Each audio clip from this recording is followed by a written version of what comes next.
We are in Norway, one of three countries hosting the World Championship in handball, together with Denmark and Croatia. And we will bring you the latest news and the detailed information on the U.S. national team. So, JD, what's going on today?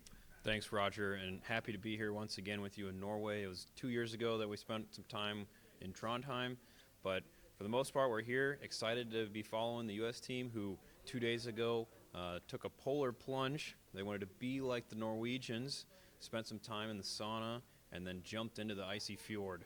So a little bit too chilly for me. I know myself and Coach Hadin, they said, we're going back to the hotel. This is too much. But that being said, the boys have had some time, some tune-up matches with some local clubs here, and we'll see how they can put it all together against Portugal. So let's go straight to the big question. We talked to Robert Tadin earlier today, and here is what he said. Robert, tell us what your thoughts are on the U.S. chances going into this tournament here. Chances are not really big, I think, to go to the main round, but it's a good opportunity to us to practice, and maybe we can take Brazil in the last game. Huh? Maybe. You never know. I think a lot of the viewers and everyone back home is expecting a President's Cup entry and maybe have some success down there.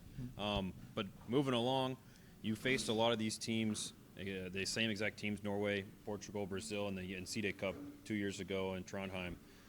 How has your team improved since then, and how are you prepared to go up against these tougher foes? I think the team is a little bit better than at that time, but it's still a huge step. We lost, I think, with 7 or 18 goals last time, and if we can get it under 15 this time, we're happy. Yeah. But it actually doesn't matter. But for us, it's important to develop during those games, and it's a really, really good opportunity for that. Excellent. Thank you for your time, and thank you for your answers. You're welcome. As Robert said, it'll be a very difficult task for us to make it out of the group stage. The main round would be an incredible achievement, but realistically we'll be finding ourselves in the President's Cup. So we'll see how that unfolds down there. But in addition to what Robert was talking about, this team has maintained the same roster for the last 2 years. They've added a couple of the younger guys. I don't expect them to have a ton of playing time, but you never know. We'll see. It's a long tournament, a lot of games to be played.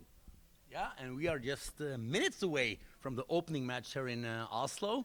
And if you want to see it, you can see it on ESPN3 in the United States. And remember that they're playing Portugal, which is one of the main countries in handball in the world.